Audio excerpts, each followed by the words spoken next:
রহমতের নবী আমার রাস্তা দিয়ে চলতেছেন, পার্শ্বে আবু বকর। হঠাৎ করে পেটে ক্ষুধা, পার্শ্বে চেটিয়াল ময়দানে বকরির পাল। আবু বকরকে বললেন, রাখালকে ডাকো। রাখাল এসে হাজির। এই রাখাল, আমাদের পেটে ক্ষুধা, তোমার এমন একটা বকরি আমগো দেও, একটু দুধ পান করবো আমরা দহন করিয়া।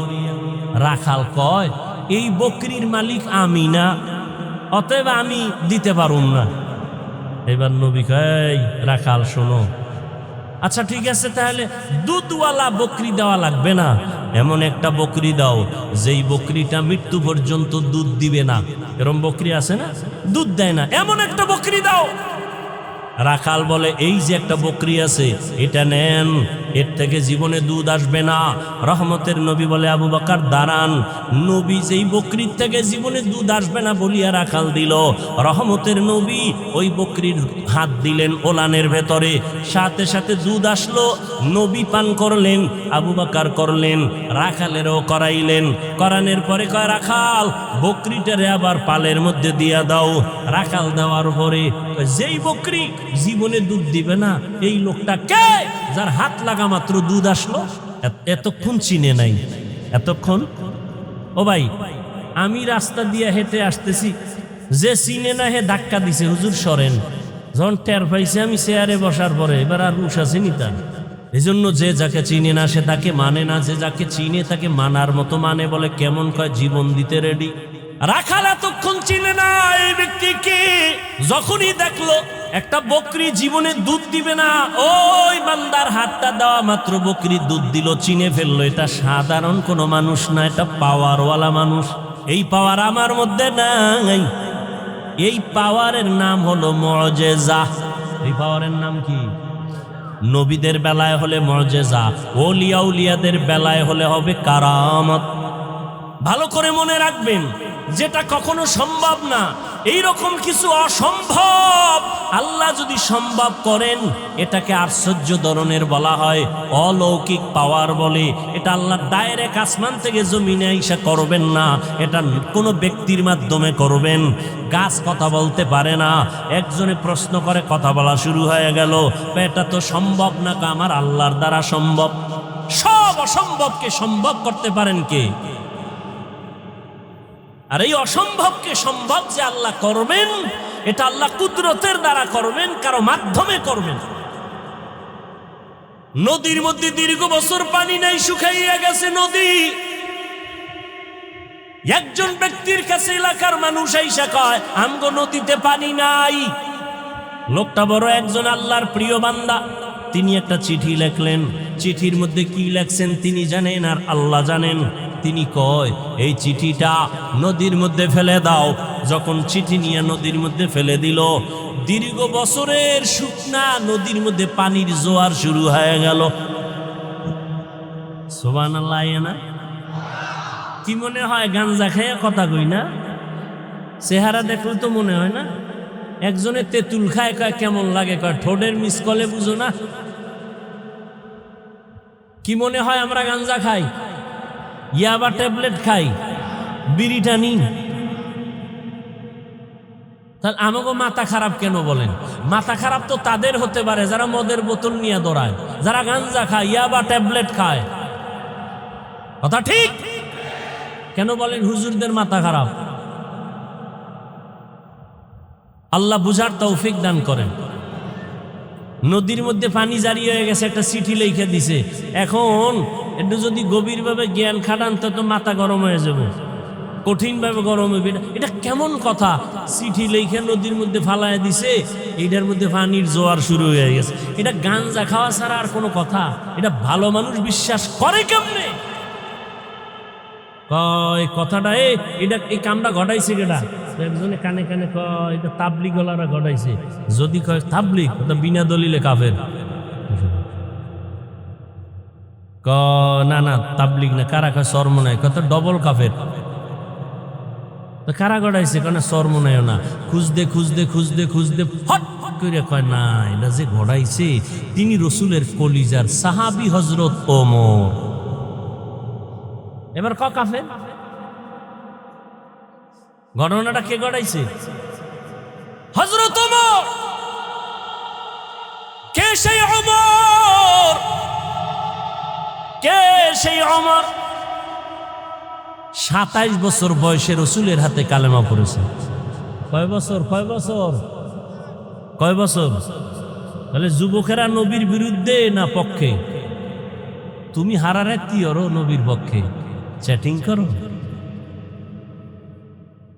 जिंदगी में बंदगी तू करना है, जिंदगी में बंदगी तू करना है, जिंदगी बे बंदगी शर्मिंदा है, जिंदगी बे बंदगी शर्मिंदा है। दुनिया में हो दुनिया का तलबगार न हो,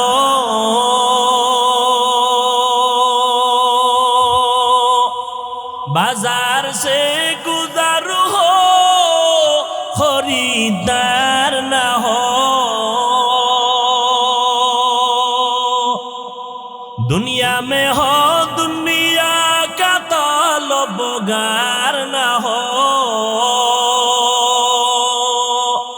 बाजार से गुजर हो खरीदार न हो। ये दुनिया एक मिसल कागज फूल है, ये दुनिया एक मिसल कागज फूल है, जिंदगी में बंदगी तू करना है,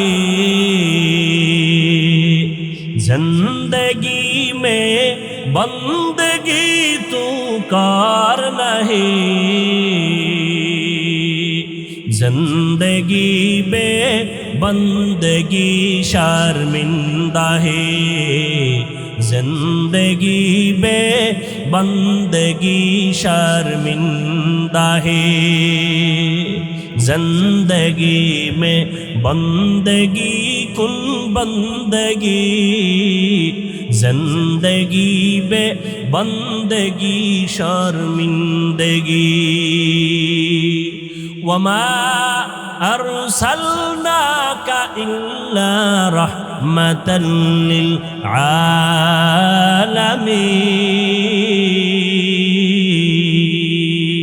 आलामीन। হাল যখন দেখলো যেই বকরি কখনো দুধ দিবে না, হঠাৎ করে দুধ চলে আসছে, এই বান্দা সাধারণ না, এই বান্দা বড় দামি। পাশের লোকটা দাঁড়ানো কে দেখছেন নি? খবর নেই কে? আবু বকর সিদ্দিককে জিজ্ঞাসা করলেন কে? ইনি হলেন রহমাতুল লিল আলামিন, আব্দুল্লাহর পোলা মোহাম্মদ। নাম শুনছি। তিনি কি বলে? হ্যাঁ, তাই তো এই অলৌকিক ঘটনা প্রকাশ পেল।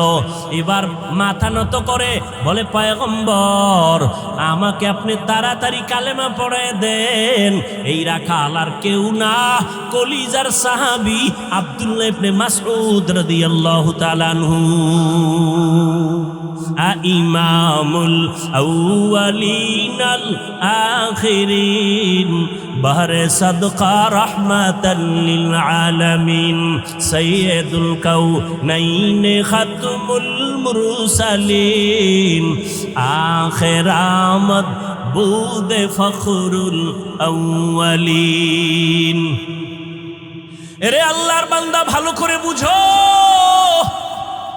অন্যদিকে তাকাইয়া তামাশা দেখবা না, অন্য কান্দে ওদিকে তাকায়ও না। তোমার চোখে কেন পানি নাই সেই চিন্তা করো। একজনে আল্লাহর মোহাব্বতে চিৎকার দেয়, তোমার মধ্যে সেই জালজালা কেন হয় না? ওরে আগুন লাগলে তো শরীরটা গরম হবে, এটাই তো স্বাভাবিক। আগুন লাগলে তো গরম তাপ লাগবে, শরীর গরম হবে, এটাই স্বাভাবিক। আগুনের পাশে বসছো, তোমার ভাইয়ের শরীর গরম হয়, তোমার শরীর কেন গরম হয় না? কারণটা কি? তোমার ব্যাটারিতে চার্জ নাই, তোমার ঈমান দুর্বল, তোমার আমল দুর্বল। মাওলার কাছে কান্না করো, হে মালিক, আজকে মানুষ হইলাম, পরিচয় দেই আমি মানুষ, কিন্তু এখনো মানুষ হতে পারি নাই। আব্দুল্লাহ ইবনে মাসউদ নবীর মুজিজা দেখে কালেমা পড়লেন। ওমরের মতো বান্দা নবীর কল্লা কাটতে আসিয়া 27 বছরের নবীর হাতে কালেমা বললেন। ও নবীর আশেকের দল, আজকে তাবলীগওয়ালারা বয়ান করে, পীর সাহেবরা বয়ান করে, জুমার দিন খতিব সাহেবরা বয়ান করে। আমার মায়ার নবী মক্কা নগরীতে আসছেন এমন একটা জায়গায়, এত দামি জায়গা কেন না পাক? এর একমাত্র কারণ, এই মানুষগুলো এত খারাপ হইল কেন? যেই জমিন এত নবী আসলো, এত দামি ঘর হইল, এই মানুষগুলো অন্য জায়গার থেকে একটু ভালো হওয়ার কথা, এরা খারাপ কেন? এর যতটা জবাব আছে, এর মধ্যে শ্রেষ্ঠ জবাব হলো, এরা আল্লাহর নবী আসার আগ পর্যন্ত এরা মুরব্বি হারা ছিল, এই জন্য দিক বেদিক হয়ে গেছে। ঈসা নবী চলে গেলেন, মাঝখানে কোনো নবী নাই, কোনো মুরব্বি নাই। যারাও ছিল নবীর স্থলাভিষিক্ত, এরা দুনিয়ার নবে বইরা ডান বাম হয়ে গেছে। হালালটারে হারাম কয়, হারামটাকে হালাল বলে। রোহবান, এই সমস্ত ইহুদি আর খ্রিস্টানদের যারা নামদারি আলেম ছিল, এরা টাকা খাইয়া দুনিয়ার লোভে বিধানটাকে ডান বাম করে দিল। মানুষগুলো মূর্তি পূজায় লিপ্ত হয়ে গেল। যেই বাইতুল্লাহ এত দামি ঘর, ওই বাইতুল্লাহর ভেতরে 360টা মূর্তি ভেতরে টানানো। কয়টা? 360টা মূর্তি। এই খেয়াল করো ভালো করে, নবী আইসা নামাজ যখন শুরু করছে, বাইতুল্লাহর পাশে নামাজ পড়ছে, মূর্তি ছিল না? মক্কা বিজয়ের আগে তো মূর্তি নামায় নাই। মূর্তি ভেতরে 360টা মূর্তি। মায়ার নবী আল্লাহর মুহাব্বত নিয়ে নামাজ পড়তেছেন। প্রথম কিবলা বাইতুল মুকাদ্দাসের দিকে ফিরিয়া মদিনায় যাইয়াও আমার নবী ওই 16 মাস দীর্ঘ বছর পর্যন্ত বাইতুল মাকদিসে নামাজ পড়ছেন, কিন্তু নবীর দিলের তামান্না বাইতুল্লাহর দিকে ফিরিয়া নামাজ পড়বেন। মদিনার থেকে দক্ষিণ দিকে হলো বাইতুল্লাহ, ওদিকে ফিরিয়া কখন পড়বেন? নবীর মনে চায়, এত বছর নবী বাইতুল্লাহর দিয়ে ফিরতে পারে না, কিন্তু দিল কাঁদে বাইতুল্লাহর দিয়ে ফিরবে। নবী নামাজে দাঁড়াইলেন, রুকুর হালাতে জিব্রাইল আমিন আইসা কয়, নবী এবার আপনি বাইতুল মাকদিস থেকে ফিরিয়া বাইতুল্লাহর দিকে হয়ে যান। জিব্রাইল ঘুরাইয়া দিল। নামাজ 4 রাকাতের মাঝখানে 2 রাকাতে ওই মসজিদকে মসজিদে কিবলাতাইন বলে, মদিনাতুল মুনাওয়ারার পাশে। ও নবীর আশিকের দল, এই মক্কার মানুষ খারাপ হওয়ার প্রধান কারণ এরা মুরব্বি পায় নাই। আল্লাহর কসম একবার, আল্লাহর কসম 2 বার, আল্লাহর কসম 3 বার, ওয়াল্লাহি বিল্লাহি তাল্লাহি, যতদিন পর্যন্ত এই জাতি মুরব্বি মানবে না, ততদিন পর্যন্ত এই জাতির কপালে শান্তি আসবে না। বর্তমান দুনিয়ায় এই উম্মতের মুরব্বি একমাত্র উলামায়ে আহলে হক। এদের বিরুদ্ধে যদি যায়, এদের পতন হবে মরার আগে, সেদিন বেশি দূরে না। আর যদি আলেমদের মানিয়ে চলে, আল্লাহ পাক শান্তির দরওয়াজা খুলে দিবে। মক্কার মানুষ এত খারাপ কেন? এরা মুরব্বি নাই, মুরব্বি মানে না, মুরব্বিদের উল্টাপাল্টা করে ফেলছে। এই জন্য আল্লাহর মুহাব্বত এখান থেকে শিক্ষা নাও। নবী আসলেন, মুরব্বি উম্মত পেয়ে গেল। নবী এখন মুরব্বি হইয়া উম্মতের ডাক্তার, চিকিৎসা করতেছেন। উম্মতের সুন্দর চিকিৎসা করার জন্য প্রধান কারণ হলো, প্রথম কাজ হলো সুন্দর ব্যবহার। নবী এমন সুন্দর ব্যবহার দিয়েছেন, মক্কার মানুষ নবীর আশিক হয়ে গেল। দুশ্মনেরাও যদি গালি দেয়, কিন্তু পেছন থেকে নবীরে মোহাব্বত করে। যেই মুহাম্মদ এত সুন্দর ব্যবহার, 63 বছর হায়াতে আমার নবী একটা মিথ্যা কথা জীবনে বলেন নাই। কেমন একজন নবী পেয়েছো, যেই নবীর জীবনে কোনো মিথ্যা কথা নাই? এমন একজন নেতা পাইবা নিজে মিশা কয় না? আছে? মোবাইলটা ঘরের মধ্যে কানে লাগায় ঘরে থাইকা ওকে আমি জমি নেই নাই, আছে না নাই? বর্তমান মিথ্যার ফ্যাক্টরি হলো মোবাইল। আল্লাহ মিথ্যা থেকে হেফাজত করেন। এমন মায়ার নবী আমার, জীবনে একটা মিথ্যা কথা বলেন নাই। কেমন নবী আমার, যেই নবী কোনোদিন কাউকে একটা গালি পর্যন্ত দেন নাই। নবীর সামনে দাঁড়াইয়া কত দুশ্মন অকথ্য ভাষায় গালাগালি করে, আমার নবী গালি দিবেন দূরের কথা, কোনো গালির জবাব দেন নাই। ও কুষ্টিয়ার মুসলমান, আল্লাহর মুহাব্বত অন্তরে জমা করে নাও। শিক্ষিত এলাকার মানুষ আপনারা, কুষ্টিয়ার বিশ্ববিদ্যালয় থেকে লেখাপড়া করে কত আলেম বের হইয়া উম্মতের দাওয়াত দেয়, দ্বীনে ইসলামের কাজ করে। ও কুষ্টিয়ার মুসলমান, ভালো করে বুঝো, কেমন নবীর আদর্শ পাইলা, যে নবী একটা মিথ্যা কথা বলেন নাই। তুমি আমি কেন মিথ্যা বলবো ইচ্ছা করিয়া? কেমন নবী আমার আমার, যেই নবী একটা গালি কাউকে দেন নাই, গালির জবাব দেন নাই। আরো আশ্চর্য কথা হলো, মায়ার নবী আমার কারো দিকে চোখ গরম করে কখনো তাকান নাই। নবী চোখ গরম করে তাকান নাই। কেমন মায়ার নবী আমার, নবীর এই উত্তম ব্যবহার দিয়া মক্কার মানুষগুলোকে এত দামি বানায় দিলেন। আল্লাহ এক পর্যায়ে জিব্রাইলের পাঠায় কয়, আমি লিস্টি দিয়া দিলাম, নবীর লিস্টি দিয়া দাও। লিস্টির মধ্যে যাদের নাম আছে, নবী যেন ঘোষণা দিয়া দেয়, লিস্টির ভিতরে যাদের নাম, তারা বিনা হিসাবে জান্নাতি। ও এলাকার মুসলমানেরা, ও যুবকেরা, ও বৃদ্ধ বাবাজি, ও পর্দার আড়ালের মা বোনেরা, সারা রাত যদি নবীর ইতিহাস বয়ান করি শেষ হবে না। নবী দুনিয়াতে আসার আগে নবীর গুণগান বিধর্মীরা পর্যন্ত গাইল, শেষ করতে পারলো না। নবী আসছে, গুণগান চলছে, শেষ হয় না। নবী চলে গেলেন ১৫০০ বছরের বেশি হলো, এখনো নবীর গুণগান শেষ হয় না। বক্তাও শেষ করতে পারে না, লেখকেরা লেখাও শেষ করতে পারে না। কিয়ামত পর্যন্ত নবীর গুণগান বক্তারা বলবে, লেখক লেখবে, শেষ হবে না। কিয়ামতের দিনও নবীর প্রশংসা চলবে। এরে নবীর উম্মতেরা, ওই নবীর আদর্শ ধারণ করো। আমি কুষ্টিয়ার শিক্ষিত মুসলমানকে জিজ্ঞাসা করব, নবীর রেখে যাওয়া সুন্দর আদর্শ ছাড়া আর কারো কাছে ভালো আদর্শ আসেনি? থাকলে একজনে দাঁড়ায় বলো, হাফিজ ভাই, আমাদের কুষ্টিয়া এলাকার ভেতরে মোহাম্মদের আদর্শ ছাড়া আরো কিছু লোক আছে, তাদের আদর্শ মোহাম্মদেরটার থেকেও ভালো। আল্লাহর কসম, যদি ভালো আদর্শ দেখাইতে পারো, আমি মোহাম্মদেরটা নিব না, আমি তারটা নিব। কিন্তু পারছে কেউ? অনেকে অপচেষ্টা করেছিল। চেষ্টা না অপচেষ্টা? ব্যর্থ চেষ্টা করেছিল। আব্রাহাম লিঙ্কন আদর্শ দিল, জাতি গ্রহণ করে না। মাও সেতুন আদর্শ দিল, জাতি গ্রহণ করে না। লেনিন আদর্শ দিল, জাতি গ্রহণ করে না। কার্ল মার্কস আদর্শ দিল, জাতি গ্রহণ করে না। বরং আওয়াজ উঠল দুনিয়ায়। কি আওয়াজ?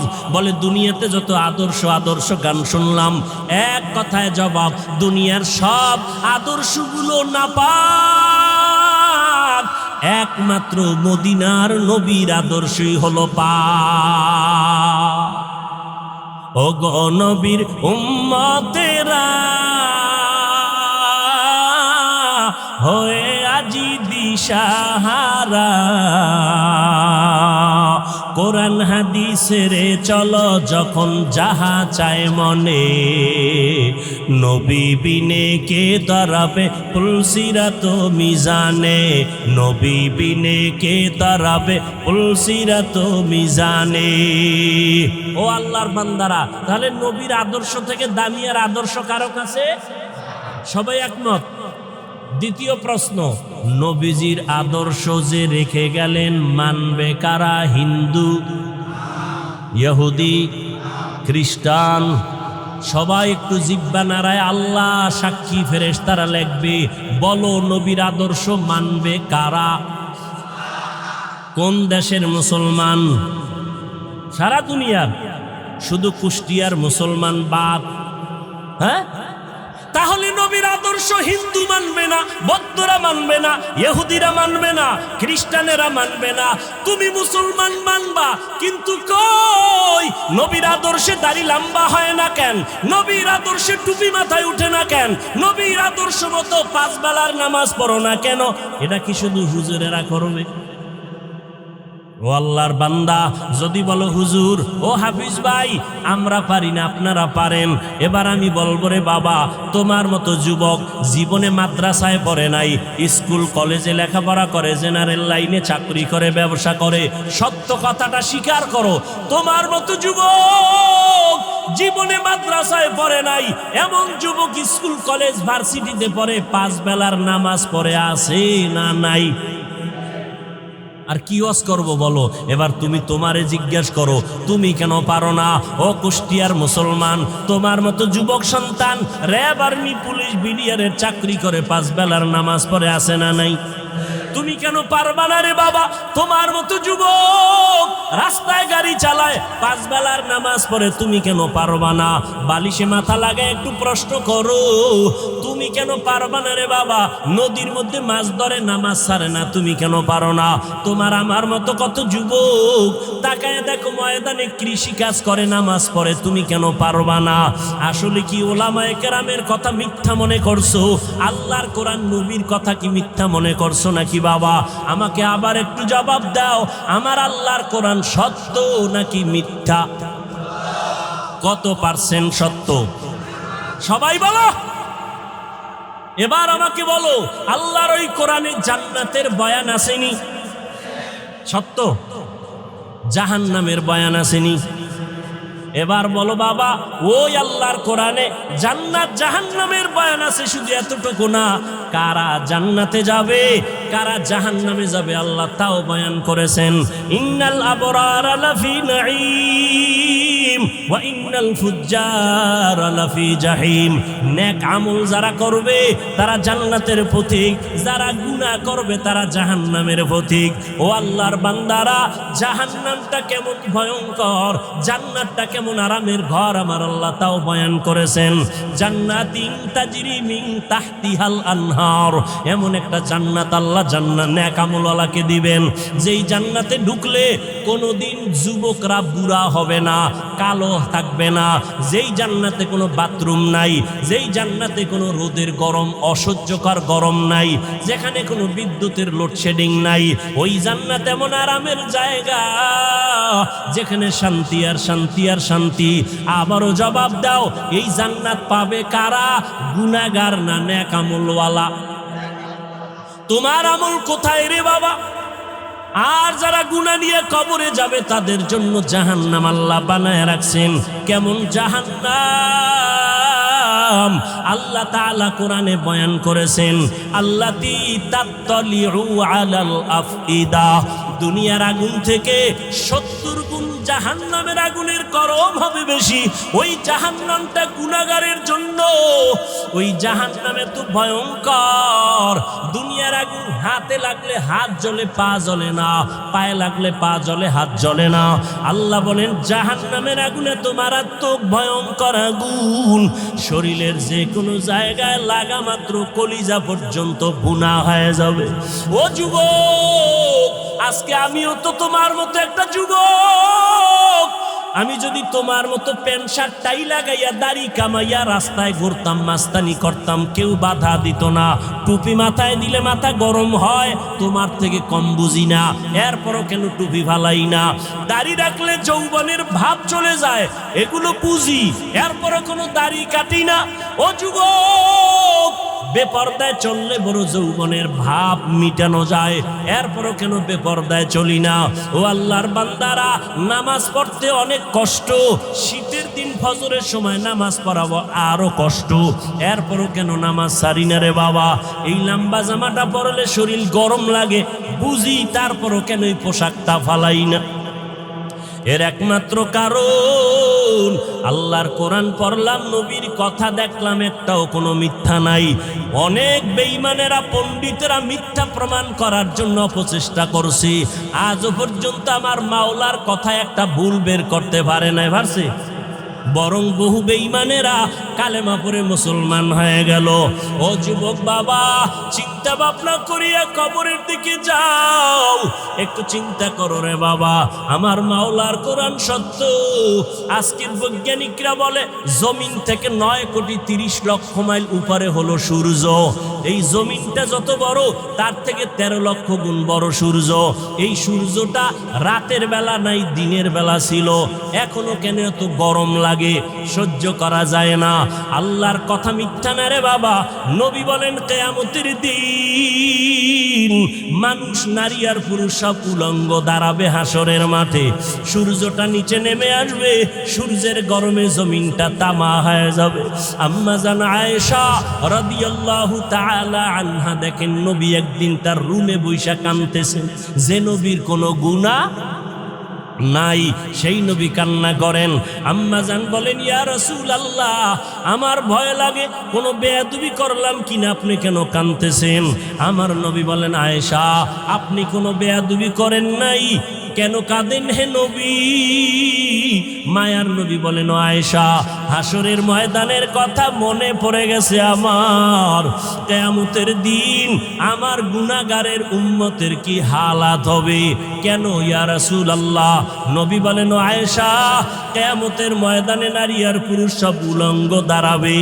কিয়ামতের দিন সূর্যের গরমে মাথার মগজগুলো টাস টাস করে ফেটে যাবে, জমিনটা তামা হয়ে যাবে। অন্যদিকে জাহান্নামের আওয়াজ, আবার আমার মাওলাও রাগান্বিত আওয়াজ দিবেন, লিমানিল মুলকুল ইয়াউম লিল্লাহিল ওয়াহিদিল কাহ্হার। আমার আল্লাহ এত রাগান্বিত হবেন, হাসরের ময়দানটা থর থর করে কেঁপে উঠবে। হাসরের ময়দানে সবাই থাকবে উলঙ্গ, নারী আর পুরুষেরা। ও পর্দার আড়ালের মা বোনেরা, আল্লাহ আপনাদের এত মর্যাদা দান করেছেন। আপনারা নবীদের মায়ের মতো মা, আপনারা আলেমদের মায়ের মতো মা, আপনাদের এত সম্মান। আপনারা খাদিজা রাদিয়াল্লাহু তাআলা আনহার মতো নারী, আপনারা আয়েশা রাদিয়াল্লাহু তাআলা আনহার মতো দামি নারী, আপনারা ফাতেমা রাদিয়াল্লাহু তাআলা আনহার মতো দামি নারী, ঈসা নবীর মা মারিয়াম আলাইহাস সালামের মতো দামি নারী। আপনারা আল্লাহ পাক রব্বুল আলামিন এত সম্মান আপনাদের দান করলেন। ও পর্দার আড়ালের আম্মা জানেরা, এতক্ষণ আমি যুবকদের যত বয়ান শুনাইলাম ভালোর লাইনে, এই ভালোটা ততদিন পর্যন্ত হবে না যতদিন পর্যন্ত মা আপনি সন্তানকে ভালো লাইনে চালাইবেন না। কারণ সন্তান ভালো লাইনে যাওয়ার পেছনে অবদান হলো মায়ের, কারণ সন্তান মাকে বেশি ফলো করিয়া চলে।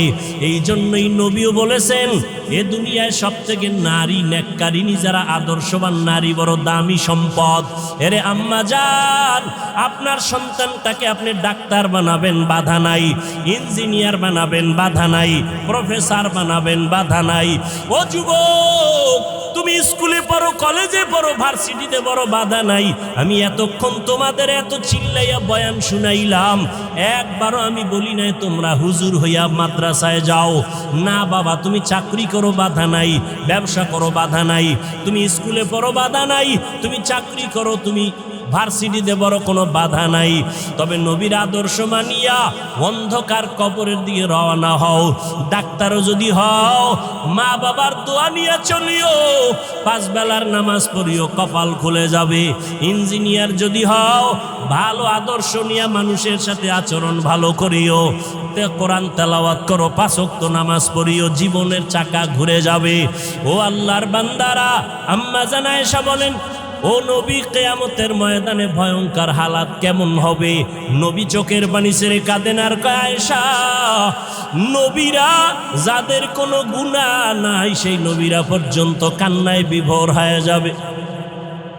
আদম নবী কান্না করবেন নিজেকে বাঁচাবার জন্য, মূসা নবী কান্না করবেন নিজেকে পরিত্রাণের জন্য, ইব্রাহিম নবী কান্না করবেন নিজেকে বাঁচাবার জন্য, মুক্তির জন্য, ঈসা নবী কান্না করবেন নিজেকে মুক্তি করার জন্য, উম্মতেরা যাবে সুপারিশের জন্য, আদম নবী তাড়ায় দিবেন, মূসা নবী তাড়ায় দিবেন। উম্মতের সুপারিশ করতে গিয়া ইব্রাহিম নবী বলবেন আমি পারবো না, নূহ আলাইহিস সালাম বলবেন আমি পারবো না।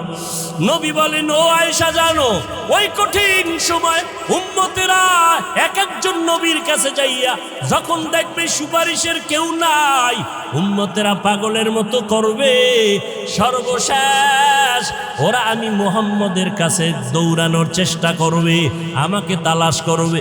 আম্মা জান বলেন নবী আপনাকে হাসরের ময়দানে উম্মতেরা কোথায় পাবে? নবী বলেন ও আয়েশা আমি আমার মাওলার কুদরতের সামনে মাকামে মাহমুদে সেজদায় পড়ে কান্না করব। অন্য নবীরা নিজেকে বাঁচাবার কান্নায় বিভোর, আর আমি মুহাম্মদ একবারও আমার জন্য আমি কান্না করব না। আমি কান্না করে শুধু বারবার বলবো আল্লাহ আমার উম্মতের বাঁচাও, আমার উম্মতের বাঁচাও, আমার একটা উম্মত যেন জাহান্নামে না যায়। আমার আল্লাহ তখন বলবে নবী আপনি কাঁদবেন না, আপনার উম্মত গুলো ধরে ধরে বাছাই করে জান্নাতের ময়দানের দিকে নিয়ে যান। ও আয়েশা আমি তখন খুশি মনে আমার উম্মত গুলো ধরে ধরে জান্নাতের ময়দানের দিকে নেওয়া শুরু করব। আম্মা জান আয়েশা বলেন ইয়া রাসূলুল্লাহ কোটি কোটি কোটি মানুষের ভেতরে আপনার উম্মত গুলো চিনবেন কি করে? নবী বলেন ও আয়েশা যেই উম্মত দুনিয়াতে আমি মুহাম্মদের মোহাব্বতে ভরিয়া ওযু বানাইয়া 5 বেলার নামাজ যথাযথভাবে আদায় করবে, কিয়ামতের ময়দানে ওই ওযুর জায়গাগুলো নূরের আলোতে চমকাইতে থাকবে। আমি নবী দেখে দেখে উম্মতকে জান্নাতের দিকে নিয়ে যাব। ও কুষ্টিয়ার মুসলমান বাবারা, ও যুবক বৃদ্ধ বাবাজি, পর্দার আড়ালের মা বোনেরা, কিয়ামতের ময়দানে আল্লাহ না করুন যদি আল্লাহর নবীর সুপারিশের কাতারে দাঁড়াইতে না পারি, বেনামাজি হইয়া যদি দাঁড়াই, বেপরদার অবস্থা নিয়ে যদি দাঁড়াই, তওবা না করে গুনাহ নিয়ে যদি যাই, নবী তখন বলবে না তুমি আমার উম্মত না, আমি তোমার নবী না। আল্লাহ পাক বলবেন ও ফেরেশতা এই গুনাহগার বেনামাজি না ফরমানের জাহান্নামের হ্যান্ডকাপ লাগায় দাও।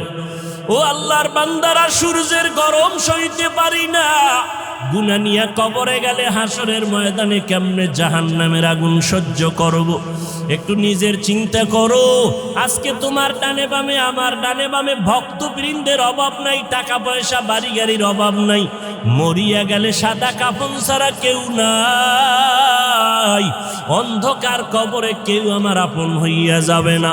অতএব এখনো সময় আছে, তওবা করে নাও। জগৎ সমূহের জন্য নবী রহমত, রুহের জগতের জন্য নবী রহমত, মায়ের গর্ভের জগতের জন্য নবী রহমত, দুনিয়ার জগতের জন্য নবী রহমত, কবর জগতের জন্য নবী রহমত, হাসরের ময়দানে আমার নবী রহমত, জান্নাতের জগতে আমার নবী রহমত, জাহান্নামের ভেতরেও আমার নবী রহমত।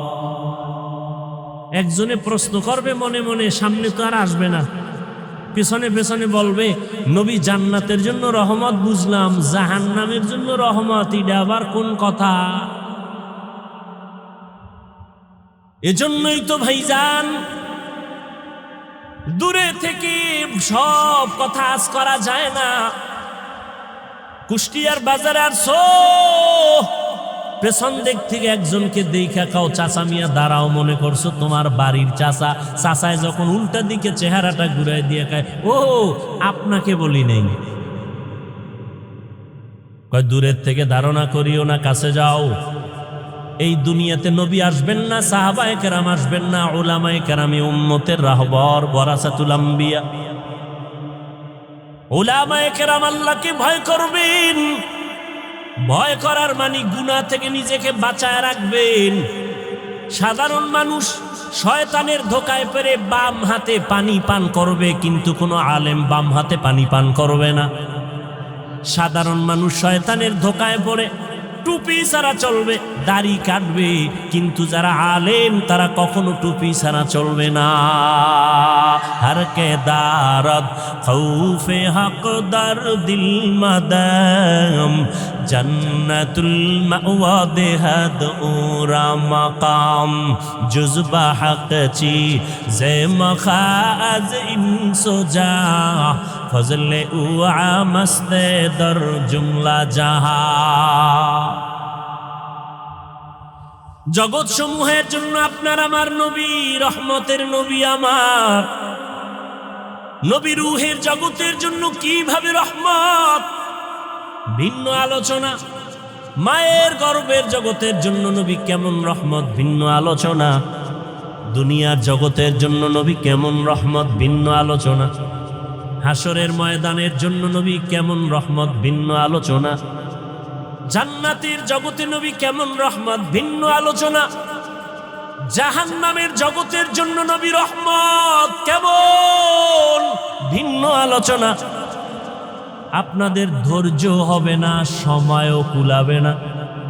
এজন্য আমি শুধুমাত্র রূহের জগৎ নিয়ে কথা বলবো না, শুধু দুনিয়ার জগৎটা নিয়ে কিছু কথা বলে বিদায় নিব। আল্লাহ যদি তৌফিক দেন, বয়ান বক্তা সাহেব যত বড় যোগ্যতা সম্পূর্ণ বড় বক্তা হোক না কেন, অনেক এলেম আছে, অনেক ডিগ্রি আছে, কিন্তু বয়ান ভালো হওয়া, বয়ান ভালো না হওয়া এটা বক্তার কোনো বাহাদুরি না, এটা শ্রোতাদের মহব্বত আর দিলের আকর্ষণ। এই পয়েন্টটাও লিখে রাখেন আজীবন। কিছু মার্কা মারা পয়েন্ট বলবো, এটি লিখে রাখবেন। বক্তার বয়ান ভালো হইছে না খারাপ হইছে, এগুলো সব নির্ভর করে শ্রোতাদের মহব্বত আর কলবের আকর্ষণের উপর।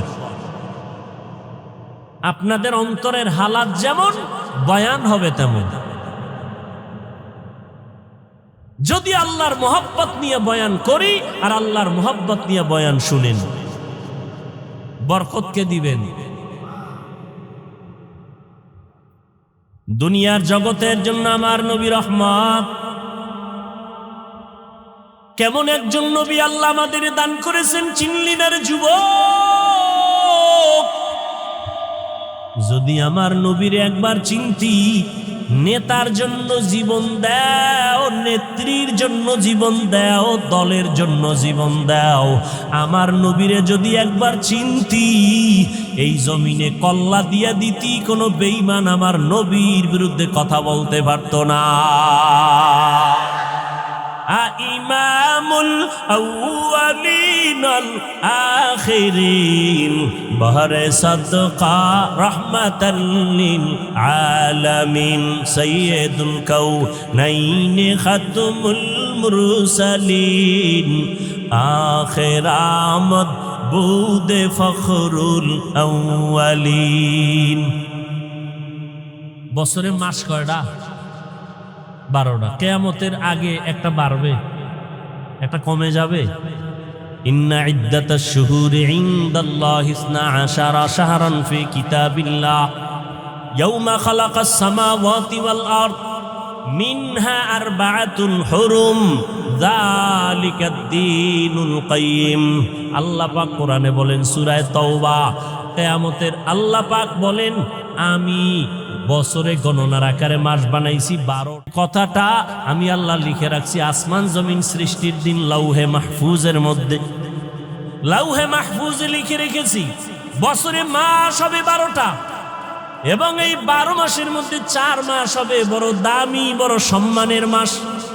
তার মানে অন্য মাস সম্মান নাই, সব মাসের দাম আছে। 4টা মাস, 12 মাসের মধ্যে 4 মাস হবে বড় দামি, বেশি দামি। এর মধ্যে একটা মাস হলো জিকাদা, এরপরে জুলহিজ্জা, রজব, মুহররম। আবার একটু বলি, 4 মাস, 12 মাসের মধ্যে 4 মাস বড় দামি। এটা কোরআনে লেখা, কোরআনের আয়াত। আল্লাহ এই সিদ্ধান্ত লিখে রাখছেন লাউহে মাহফুজে। কোন দিন? আসমান জমিন সৃষ্টির দিন। ভালো করে খেয়াল করেন, মুহররম, রজব আর হলো জিকাদা, জুলহিজ্জা। নাম কয়টা আবার খেয়াল করেন, যুলকদা, যুলহিজ্জা, মুহররম, রজব। এই 4 মাসের মধ্যে রবিউল আউয়াল কয় নম্বরে? বলেন, জবাব দেন। নাই। তাহলে কি বুঝেন? রবিউল আউয়ালের দাম নাই, সব মাসেরই দাম আছে। ওই যে 4 মাসের দাম আলাদা কেন, এ বিষয়ে আলোচনা আলাদা। আয়াত নাজিল হয়েছে ওই সময়, ওই প্রেক্ষাপট ভিন্ন ছিল।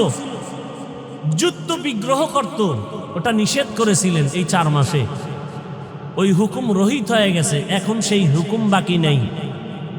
এখন প্রয়োজন হলে কিয়ামত পর্যন্ত আল্লাহর বিধানে জিহাদ চলবে। রজব বুঝি না, মুহররম বুঝি না, বাতিল যখন আঘাত করবে, মুসলমান ইমানের ইসলামের পতাকা উড্ডীন করার জন্য প্রতিবাদের ময়দানে ঝাঁপিয়ে পড়বে। তো যেটা আমি বুঝাতে চাই, রবিউল আউয়াল বর্তমান মাস, সেই ক্ষেত্রে আমি রসুলের আদর্শের কিছু কথা বলবো, আয়াত নিয়েছি। প্রাসঙ্গিক 2-1টা কথা বলে যাই। নবীর নিয়া লাফালাফি, কেউ মদিনার থেকে নবীরে টান দিয়া কুষ্টিয়ার মসজিদে নিয়ে আয়, মাঝে মাঝে ঢাকার বাইতুল মুকাররমে নবী হাজির হয়ে যান। হ্যাঁ, কত ইখতিলাফ, মতনৈক্য। কেউ কয় নবী যে 63 বছর পরে মরে গেছে, আর জিন্দা হওয়ার কায়দা নেই। আবার কেউ কয় নবী মরেই নাই। তো যারা বলে নবী মরে নাই, তো 63 বছরের গণনা আসলো কেন? যাই হোক, নবী বলেন, আমি 63 বছরের হায়াত শেষ করে মদিনাতুল মুনাওয়ারা রওজা মুবারাকে কিয়ামত পর্যন্ত জিন্দা অবস্থায় নামাজের হালাতে থাকবো। আরো জোরে বলেন।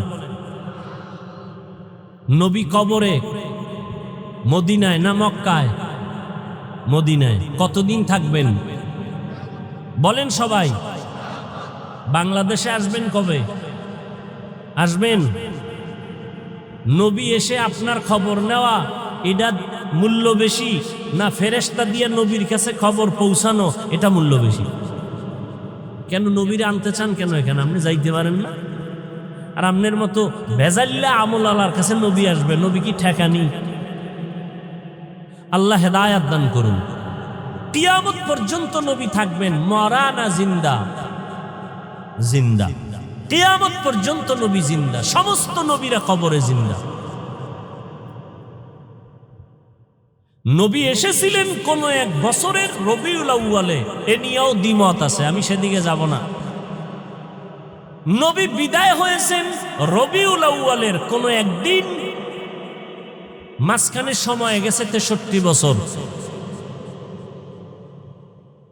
আলোচনার বিষয়বস্তু, কেন্দ্রবিন্দু, নবী আসলেন কেন, 63 বছর পরে গেলেন কেন, আসলেন কেন আর গেলেন বা কেন? এর থেকে উম্মতের কি করণীয়, কি বর্জনীয়? নবীর আশাটাকে আরবিতে বলে মিলাদুন নবী, বিদায় হয়ে যাওয়াটাকে আরবিতে বলে ওয়াফাতুন নবী। আর আমরা যে নবীর হাদিস বয়ান শুনাইতেছি, এটাকে বলে দাওয়াতুন নবী। আর টোটাল 63 বছরকে বলে সিরাতুন নবী।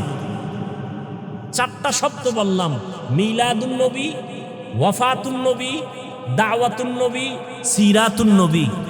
বিশ্লেষণে যাব না, আমি সাধারণ মানুষকে সহজে যাতে বুঝতে পারে ওই চিন্তা করে সব সময় বয়ান করি। শিক্ষিতদেরকে বয়ান করেন না, বহু শিক্ষিত বক্তা আছে, বহু এলেমওয়ালা আছে। আমার এলেম নাই, আমল নাই। সাধারণ মানুষ যেন অল্পতে একটু দিনের দিকে আসে, আল্লাহর দিকে আসে, সুন্নতওয়ালা হয়, আমি ওই ধান্দায় বয়ান করি।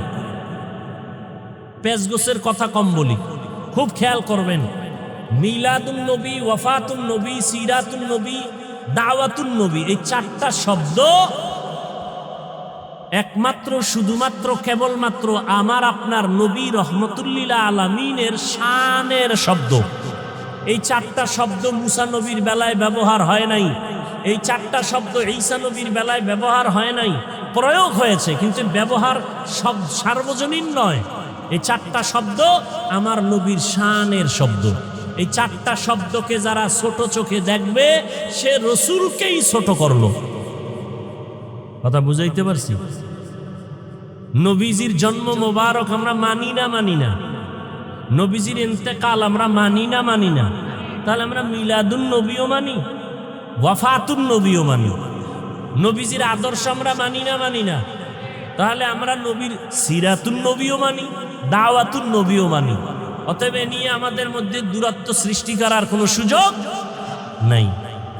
এরপরে নিয়ে বহু আলোচনা আছে, ওদিকে আমি যাব না। আমি মূল আমাদের নবী শ্রেষ্ঠ, এতে কোনো সন্দেহ নাই। সর্বসম্মতিক্রমে আমার নবী শ্রেষ্ঠ, আমরা এটা অন্তর দিয়ে বিশ্বাস করি। এটা আমাদের ঈমান, এটা আমাদের আকীদা। নবীরে কি দিয়া বানাইছেন? ওই ধান্দায় হইরা সময় নষ্ট না কইরা 100 বার দুরূদ শরীফ পড়ি, সওয়াব হবে। কি এই তর্ক বিতর্ক না কইরা আমল করি। কখন মরণ হয়ে যাবে বলা যায় না। চোখের সামনে দেখতে না দেখতে কত আপনজন চলে গেল, চোখের সামনে কত যুবক চলে গেল। আমার চলে যাওয়ার পালা। কি নিয়ে যাইতেছি আর কি রেখে যাইতেছি? আল্লাহ বলেন, ওমা আরসালনাকা ইল্লা রাহমাতাল লিল আলামিন।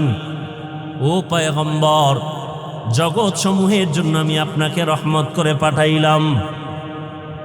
রূহের জগতের জন্য নবী আমার রহমত, দুনিয়ার জগতের জন্য নবী রহমত, কবর জগতের জন্য নবী আমার রহমত, হাসরের জগতের জন্য নবী রহমত।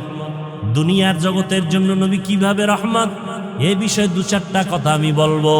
রহমতের নবী এমন এক সময় জমিনের মধ্যে পদার্পণ করলেন, মক্কা নগরীতে, আরব দেশের ভেতরে।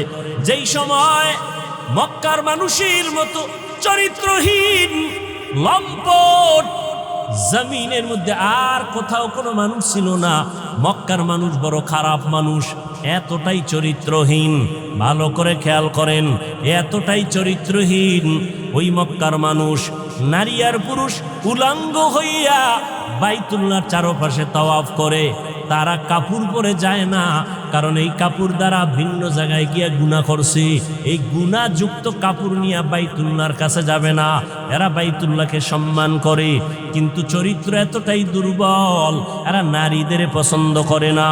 কন্যা ঘরে আসলে বাবা পর্যন্ত বেজার হয়ে যায়।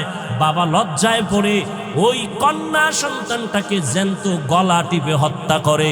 এতটাই জালেম, এতটাই জুলুম চলতেছিল।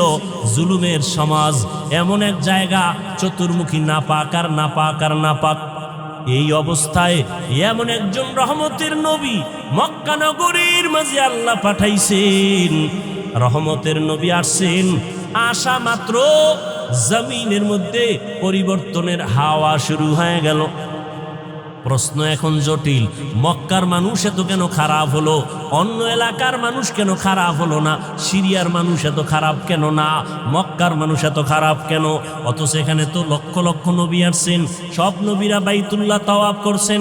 আদম আলাইহিস সালাম ভারতের চরণদ্বীপ থেকে আল্লাহর ঘর জিয়ারতের জন্য 40 বার পায়ে হেঁটে গেছেন, হাইটা হাইটা গিয়া বাইতুল্লাহ জিয়ারত করেছেন আদম নবী।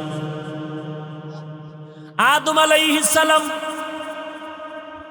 নূহ আলাইহিস সালাম এই জমিনের মধ্যে কদম রেখেছেন। আমাদের আকীদা বিশ্বাস, যেখানে আজান হয়, কোরআন তেলাওয়াত হয়, যেখানে দ্বীনের কথা হয়, আলেম ওলামা আসে, ওই জায়গাটা বরকতপূর্ণ হয়। ঠিক নি? মক্কার জমিনের মধ্যে সব নবীরা আসছেন, বাইতুল্লাহ তাওয়াফ করছেন, জায়গাটা বড় বরকতের জায়গা। এখানের মানুষ অন্য দিকের তুলনায় একটু কম খারাপ হবে। অথচ সিরিয়ার মানুষ এত খারাপ না, মক্কার মানুষ এত খারাপ। আবার এমন একটা জায়গা যেখানে আল্লাহ পৃথিবী নামক গ্রহ বানাইয়া প্রথম আল্লাহ একটা ঘর বানাইলেন, বাইতুল্লাহ।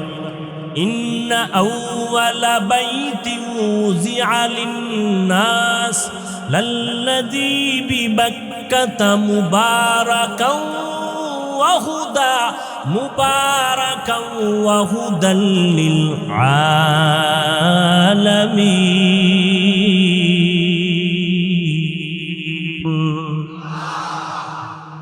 আল্লাহ বলেন আমি ঘর বানাইলাম, জমিন বানাই আর কিছু বানাই নাই। প্রথম পৃথিবীতে বানাইছে একটা ঘর, বাক্কা নগরীর ভেতরেই ঘর। ও ঘর হলো বাইতুল্লাহ, এমন একটা ঘর যেই ঘরটার দিয়ে তাকাইলে সওয়াব। যেই ঘর এত বরকতের ঘর, হেদায়াতের জন্য দিলাম, জগৎ সমূহের হেদায়াত।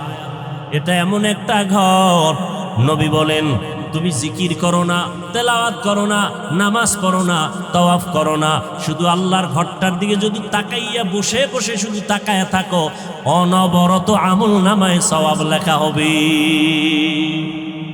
हर के दारत खौफ हक दर दिल मदाम जन्नतुल मावा देहदुरा मकाम। এমন একটা বরকতের ঘর, যেই ঘরটা 24টা ঘন্টার সেকেন্ডে সেকেন্ডে তাওয়াফ চলে।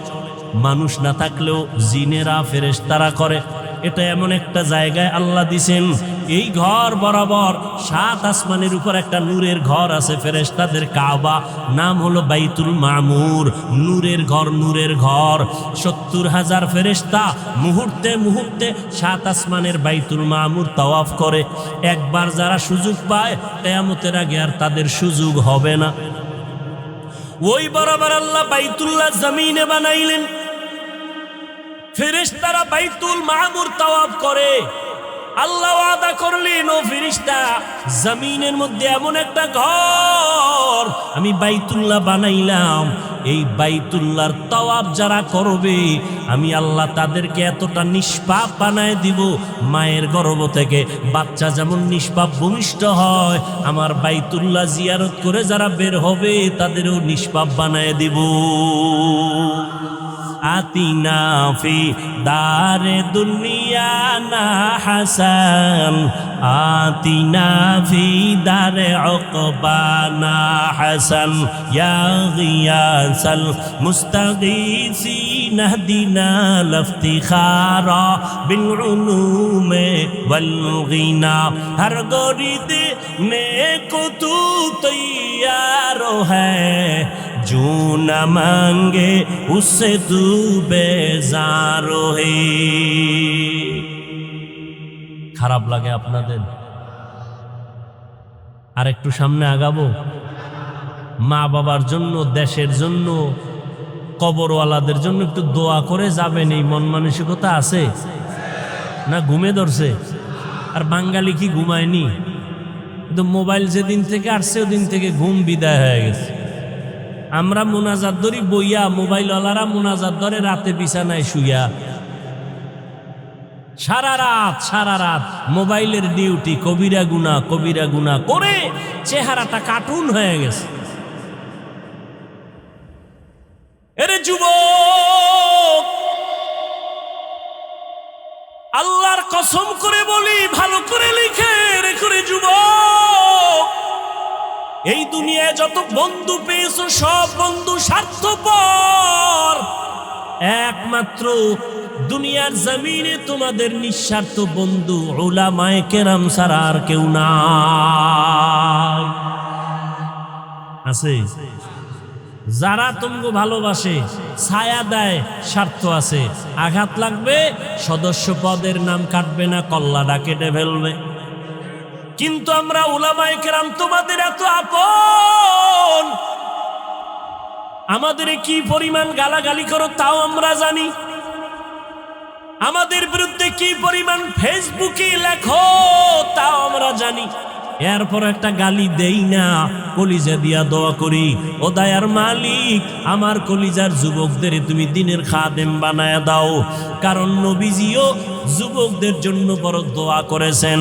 নবী বলেন, বুড়ারা আমি মুহাম্মদের বিরোধিতা করেছে, আর যুবকেরা আমি মুহাম্মদের উপকার করেছি।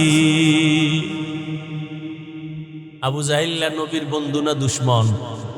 বুড়া কি? আবু লাহাব নবীর দুশ্মন বুড়া? আবু তালিব নবীর দুশ্মন বুড়া, আর নবীর আপন 7 বছর বয়সের এক যুবক, 11 বছর বয়সের আগেই, শিশু থেকে কিশোর হইয়া যুবক হওয়ার আগেই আল্লাহর বান্দা নবীর হাতে গেলেন, সহযোগিতার জন্য রেডি হয়ে গেলেন। নবীর চাচাতো ভাই হযরতে আলী, 7 বছর শেষ, 8, 9, 10, 11, 12-র মধ্যে কেউ বলেন 11, কেউ বলেন 8, নবীর হাতে গিয়া কালেমা পড়লেন। এতদিন ছিল আলী নবীর চাচাতো ভাই, এখন আলী নবীর একজন সাহাবী। কিছুদিন পরে হবেন কি হবে? জামাতা হয়ে যাবেন। যুবক নবীর শক্তি দিয়া নবীর কাছে গিয়া সাহায্যের হাত বাড়াইলেন। আব্দুল্লাহ ইবনে মাসউদ বকরির রাখাল, ময়দানে বকরি চড়ায়, রহমতের নবীকে দেখে রাস্তার পার্শ্ব দিয়ে হেঁটে যায়। নবীর পেটে ক্ষুধা লাগছে, আবু বকর সিদ্দিক নবীর সাথে আছেন। কেমন একজন নবী পাইলে রে বাবা, চিনলা না? ও কুষ্টিয়ার মুসলমান, তুমিও মুসলমান, আমিও মুসলমান, তোমার আমার আল্লাহ এক, তোমার নবী আমার নবী এক, তোমার ধর্ম আমার ধর্ম এক, তোমার কালেমা আমার কালেমা এক, তোমার কোরআন আমার কোরআন এক, তোমার কাবা আমার কাবা। কিন্তু দুঃখ, আমি আজকে টুপি মাথায় না দিলে ভালো লাগে না, টুপি ফেলতে চাই না, আর তোমারে পাও ধইরা ধইরা বিনয়ের সাথে বয়ান করি টুপি পরার জন্য, টুপি মাথায় দিতেই চাও না। আমি নামাজ ছাড়তে চাই না, আর তোমার পায়ে ধরে ধরে বিনয়ের সাথে নামাজের বয়ান করি, তুমি নামাজ পড়তেই চাও না। অথচ তুমিও মুসলমান, আমিও মুসলমান, তোমার আল্লাহ এক, আমার আল্লাহ, তোমার নবী আমার নবী এক, তোমার কাবা আমার কাবা এক। তুমি আজ আমি মসজিদে না ঢুকলে লজ্জা পাই, আর তুমি মসজিদে ঢুকতে গেলে লজ্জা পাও। আমি পর্দা না করলে লজ্জা পাই, তুমি পর্দা করতে গেলে লজ্জা পাও। আমি টুপি ফেলতে চাই না, তুমি টুপি দিতে চাও না। আমি দাড়ি কাটতে চাই না, তোমারে পাও দইরা বয়ান করার পরেও তুমি দাড়ি রাখতে চাও না। কারণটা কি রে বাবা? অথচ তোমার আল্লাহ এক, আমার নবী এক, তোমার কাবা আমার কাবা এক, সব এক, দুনিয়াতে আসছি এক। আবার যেদিন বিদায়ের আওয়াজ হবে, আমি হাফিজুর রহমানেরও 3টা কাফন, তোমারও 3টা কাফন হবে। পীর সাহেবের জন্য একটা কাফন কেউ বাড়াইয়াও দিবে না, এমপি মারা গেলে কাফন বাড়াবে না, রিক্সার ড্রাইভার মরে গেলে গরিবের কারণে একটা কাফন কেউ কমাইয়াও দিবে না। সবার বেলায় 3টা কাফন, কালার হবে আলাদা। কি যারা আলিয়ায় পড়ে তাদের কালার একরকম, যারা কওমিতে পড়ে তাদের কালার আর একরকম, সব এক। 3টা সাদা কাপড়ের প্যাকেট যখন হবে, কে পীর, কে মুরিদ, কে আলেম, কে মূর্খ, কে ইমাম, কে মুক্তাদি লেখা থাকবে, সব একাকার হয়ে গেছে। কবরে রাখার পর প্রশ্ন হবে 3টা। কয়টা? আমাকেও যেই প্রশ্ন করা হবে, আপনাদেরও সে একই প্রশ্ন করা হবে। রবের পরিচয় দাও, ধর্মের পরিচয় দাও, রহমাতুল্লিল আলামিনের পরিচয় দাও। আমাকেও প্রশ্ন যা করবে, আপনাদেরও সেই একই প্রশ্ন করা হবে। ও আল্লাহর বান্দারা, কেমন একজন নবী পাইলেন, ওই নবীর জন্য একটু মায়া হলো না রে বাবা? আজকে আমি তোমার মতো চলি, এই দুনিয়ায় চলি তোমার মতোই চলাফেরা করি। তুমিও 3 বেলা খাও, আমরাও 3 বেলা খাই। তুমিও রাতের বেলা ঘুমাও, আমরাও ঘুমাই। ও আল্লাহর বান্দারা, তোমরাও ব্যবসা করো, চাকরি করো, আমরাও ব্যবসা করি, চাকরি করি। ও আল্লাহর বান্দারা, তোমরাও রাস্তাঘাটে চলো, আমরাও রাস্তাঘাটে চলি। তোমরাও বিদেশ সফর করো, আমরাও করি। কই ও আল্লাহর বান্দা, একই দেশে বসবাস করি, একই হাওয়া বাতাসে চলি, একই খানা খাই, কিন্তু আজকে তুমি মুসলমান আমি মুসলমান, এক আল্লাহর গোলাম হইয়া কেন তুমি নবী মানো না? কেন তুমি নবীর মোহাব্বত অন্তরে জমা করো না? কারণটা কি বুঝেই আসে না? আসলে কারণ হলো যে যাকে চিনে না সে তাকে মানে না।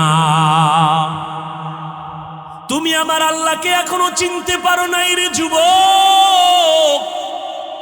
তুমি নেতাকে চিনছো, নেতার জন্য তুমি জীবন দিয়া রাস্তায় বের হইয়া যাও, আর আমি আমার নবীরে চিনলাম, এই জন্য আমি নেতার জন্য জীবন দিতে চাই না, নেত্রীর জন্য চাই না, দলের জন্য চাই না। জীবনটা যদি দিতে চাই আমার নবীর আদর্শের জন্য দিব। এনে নবীর আশিক উম্মতের দলের আল্লাহর মোহাব্বত নিয়া, উলামায়ে কেরামের পরামর্শ নিয়া 5 ওয়াক্ত নামাজ পড়ো। এখনো সময় আছে, মনে মনে আমার আল্লাহকে ডাকো আর বলো, হে মালিক, জীবনে তো নামাজ কম সারি নাই, বেপরদায় কম চলি না, আজকে থেকে তওবা করলাম। আমার মতো যুবক স্কুল কলেজে পড়িয়া, ব্যবসা করে, চাকরি করে যদি নামাজ পড়ে আমি কেন পারবো না? আজকে থেকে নামাজ ছাড়বো না, বেপরদায় চলবো না, দাড়ি কাটবো না, মা বাবার সাথে বেয়াদবি করবো না, মুরব্বীদের সাথে বেয়াদবি করবো না, উলামায়ে কেরামের পরামর্শ নিয়া, নবীর তরিকা মানিয়া চলবো, মা বাবার দোয়া নিয়া চলবো। তওবা করার মতো যদি নিয়ত হয়, অন্তরে যদি কোনো নেফাকি আর দুর্বলতা না থাকে, খাঁটি তওবা করার নিয়ত যাদের অন্তরে আছে, দুটো হাত আমার আল্লাহকে দেখাইয়া দাও। আয় আল্লাহ, আমাদের হাতগুলো কবুল করে নেন, তওবা কবুল করে নেন। তওবার উপরে মজবুত হইয়া, নবীজির আদর্শ মানিয়া, উলামায়ে কেরামের পরামর্শে চলার তৌফিক দান করেন, আমিন। আলহামদুলিল্লাহি রাব্বিল আলামিন, والصلاة والسلام على سيد الأنبياء والمرسلين وعلى آله وأصحابه أجمعين يا أرحم الراحمين يا أرحم الراحمين يا أرحم الراحمين رب ارحمهما كما ربياني صغيرا اللهم إنك عفو كريم تحب العفو فاعف عنا اللهم إنا نسألك رضاك والجنة ونعوذ بك من سخطك والنار خداير মালিক কুদরতের নজর দিয়ে দেখেন ওলামায়ে কেরাম মুরব্বী হাজী সাহেব কত ব্যবসায়ী চাকরিজীবী কত ছাত্র ভাই যুবক ভাই পর্দার আড়ালের মা বোনেরা হাত তুলেছেন আয় আল্লাহ আমরা সবাই গুনাহগার জাহান্নামের আসামি তওবার নিয়তে হাত তুলেছি জীবনে হাতের দ্বারা কত গুনাহ করেছি চোখের দ্বারা কত গুনাহ করলাম জবানে গুনাহ করলাম কত নামাজ ছাড়লাম বেপরদায় চললাম আজকে থেকে তওবা করলাম আর নামাজ ছাড়ব না রে আল্লাহ আয় আল্লাহ আর গুনাহ করব না।